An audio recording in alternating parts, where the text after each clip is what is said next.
We can continue now with the exchange of views with Commissioner Corina Creţu, Commissioner for Regional Policy on Cohesion Policy Highlights 2016. Commissioner Creţu has visited the Committee for Exchanges of Views on 3 occasions this year, in our meetings in January, June and September. Today she joins us to look back on the highlights of 2016 and to glance into 2017 to see what the new year holds for European Union regional policy. The highlights of 2016 for the REGI Committee include, I think, the top-up co-financing provisions for Greece and Cyprus, and the first structured dialogue with the Commission under Article 23 of CPR, the case with Spain and Portugal, as you remember. And we have also adopted 8 non-legislative reports in 2016, integrated territorial investment and community-led local development tools, Mrs. Tomasic, cohesion policy in mountains regions, Ms. Jotova, smart specialization, Mr. Valcarcel Siso, enhancing the competitiveness of SMEs, Ms. D'Amato was the rapporteur, European Union strategy for the Alpine region, Ms. Bresso was the rapporteur, European territorial cooperation, I was myself the rapporteur, and the European Union Solidarity Fund, Mr. Chico was the rapporteur, and today we expect to vote on the Article 16 report on the implementation of cohesion policy in 2014 and 2015. Mr. Van Nistelrooy is the rapporteur. Our first business next year will be the completion of the structured reform support program dossier. We will begin trialogues with the Commission and the Maltese presidency and our contribution on the omnibus proposal. But this will be followed by our responses to the initiatives foreseen in the Commission work program for the next year, and the communication on smart specialization and the intensification of our work together to prepare the next generation of the cohesion policy. So we have much to talk about today with the Commissioner. I will follow our usual practice. I'll give the floor to the Commissioner for the presentation, and then we'll have a chance to put our questions or share our comments, beginning with the coordinators of the political groups. So, Madam Commissioner, the floor is yours. Thank you. Thank you very much, dear Chair of REGI Committee, Mrs. Mikhailova, dear members of REGI Committee, dear colleagues, good morning. Thank you very much for the invitation. Of course, I am always very glad to be here today in the REGI Committee. And despite of the fact that we have met several times this year, I would like to take this opportunity to share with you some of the reflection, because as Madam Chair said, we are going through difficult times and we have a lot to talk about. You know very well that many things has happened in the world and in Europe since we met last time. And in my view, it is time for a more political debate about what we would like to obtain from this policy. Many of you are involved for many years in the regional policy, and you know very well that EU cohesion policy has not had an easy life, has always not have an easy life. Since the creation in '68 of a specific directorate for regional policy dedicated to cohesion policy, and then the creation of ERDF in '74, the regulation were adopted in '75, this cohesion policy was under fire, but I think it's now more than ever. The first Commission for Regional Policy, I don't know if it's an irony, it was a British one, George Thompson. And in 1973, Mr. Thompson said that he wrote his report, the famous Thompson report, which initiated the creation of the European Regional Development Fund, and he said the following: "No community could maintain itself nor have a meaning for the people who belong to it so long as some have very different standards of living and have cause to doubt the common will of all to help member states to better the condition of its people." He won his fight for establishing the RDF. You know very well that this policy was created at the pressure done by the UK and Italy in 1974 in the Council, when they threatened not to participate in the Council if the RDF will not be created. So the ERDF were created, and of course the aim was to reduce the differences existing between the various regions and to help the less developed regions.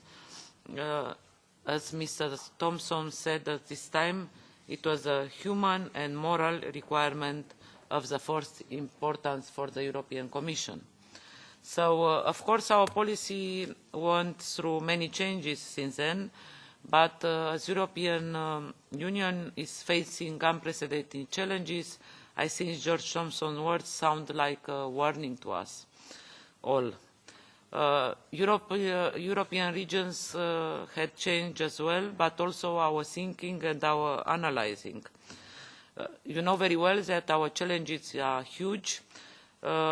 Today we have a fragile economic recovery facing the enormous task for responding to the concerns of millions of young people and of more than 100 million EU citizens at risk of poverty. We have a desperate demand for help and solidarity from hundreds of thousands of people fleeing war, famine and poverty. The resurgence of inequalities within and between member states, which is slowly eroding the consensus around the European project. We also feel the sense of insecurity and fear linked to the new threats, which is undermining the principle of solidarity on which the Union has been built. This is why increasing part of people doubt the common will of all to improve the condition and their condition. And I'm deeply convinced that in moments like this, more than ever, the European Union should be able to respond to the expectation of its citizens that everyone, irrespective of where he or she lives, is able to benefit from the gains linked to the European Union and to have access to some opportunities so created. This is what cohesion policy is about. But equally important is the fact that EU cohesion policy is inclusive, it listens to people's concerns, it creates ownership, it builds on a permanent dialogue between levels of governments. And however difficult that dialogue may be, I believe that today in Europe it is more than ever needed to build trust, to favour participation and to create a sense of belonging to a common project. We enter an important and complex phase where we will discuss the future of the budget of the European Union. This will be much more than a technical budgetary debate. It will be very much a discussion about the political priorities and fundamental values of the European Union. While we will have the opportunity to look at how to improve, to sharpen cohesion policy, and of course I believe it needs to improving, it needs sharpening, let us not forget its key purpose and place in the EU construction. It is against the background that we have been working since the beginning of the mandate to ensure that the policy delivers on its objectives. We have worked hard with member states and regions whether to close successfully the previous programming period or to accelerate the take-off of the new one. We have focused in particular on the poorest regions with our REGI Regions initiative, not to name and shame, not to criticise, but to find together very concrete solutions to very concrete problems. We have worked hard to better involve cities in the design and implementation of EU policies. I was very happy to represent the EU delegation at the UN Habitat 3 conference of last October in Quito and talk about our urban agenda, which was adopted under the Dutch presidency. We have taken very seriously the need to evaluate in detail the way the policy works and the results it produces, to correct its weaknesses and to build on its strengths. And I understand that you have some documents in front of you that shows what EU cohesion policy really is about, creating jobs and enable your regions and your cities to develop and grow. Of course, that means that everything is fine? Of course not. We should continue to keep the pressure on member states and regions to accelerate the implementation of the new programmes. This is what I have done last week in the Council when I met the ministers. And I also count on your leadership and your authority to do the same with your contacts in your country and the regions.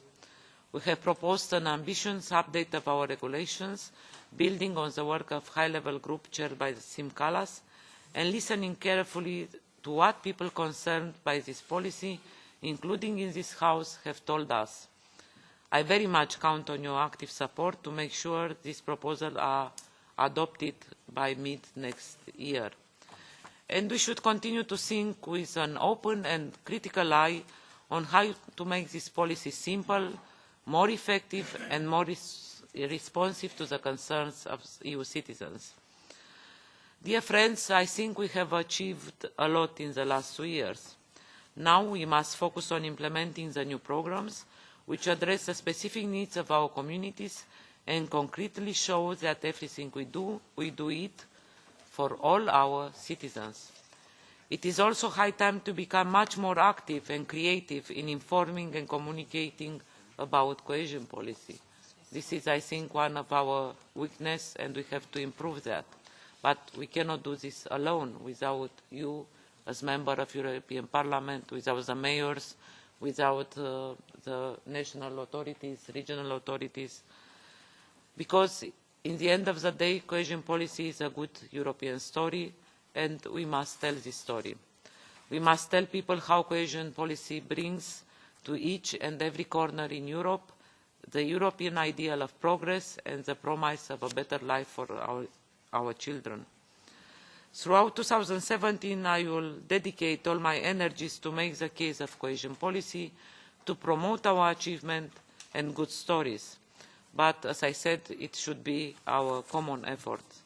So, as I said, I count very much on you to share the good stories and the concrete results of this policy in your constituencies. Thank you very much, and I look forward to our debate.